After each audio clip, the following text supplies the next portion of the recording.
সালাম আলাইকুম, দৈনিক শিক্ষা .com থেকে পড়ছি। জুনিয়র বৃত্তি পরীক্ষার ফর্ম পূরণের সূচি প্রকাশ। জুনিয়র বৃত্তি পরীক্ষা 2025-এর অনলাইন ফর্ম পূরণ বিজ্ঞপ্তি প্রকাশ করা হয়েছে। শিক্ষার্থীরা অনলাইনে ফর্ম পূরণ করতে পারবে 13 অক্টোবর থেকে 19 অক্টোবর পর্যন্ত। পরীক্ষার ফি পরীক্ষার্থী প্রতি 400 টাকা। বিশ্ববিদ্যালয় সেপ্টেম্বর ঢাকা মাধ্যমিক শিক্ষা বোর্ডের এক বিজ্ঞপ্তিতে এই তথ্য জানানো হয়েছে। বিজ্ঞপ্তিতে বলা হয়েছে, অনলাইন শিক্ষার্থীদের সম্ভাব্য তালিকা প্রদর্শন। শিক্ষার্থীদের তথ্য সম্বলিত সম্ভাব্য তালিকা ঢাকা শিক্ষা বোর্ডের ওয়েবসাইটে www.dhakaeducationboard.gov.bd 12 অক্টোবর দেখা যাবে।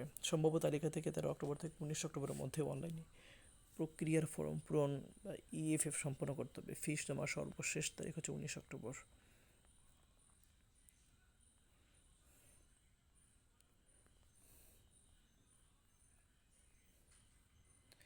বিজ্ঞপ্তিতে আরও বলা হয়েছে, বাংলা বা ইংরেজি ভাষার পরীক্ষায় অংশ নিতে পারবে। কোন শিক্ষা প্রতিষ্ঠানে ইংরেজি ভাষার পরীক্ষায় অংশগ্রহণ করতে ইচ্ছুক শিক্ষা প্রতিষ্ঠান প্রধানকে পরীক্ষার্থীর সংখ্যা উল্লেখ করে এক কপি তালিকা পরীক্ষা নিয়ন্ত্রক দপ্তরের হাতে 15 অক্টোবরের মধ্যে অবশ্যই জমা দিতে হবে। অন্যথায় শিক্ষা প্রতিষ্ঠানের শিক্ষার্থীদের ইংরেজি ভার্সন পরীক্ষা সম্ভব হবে না।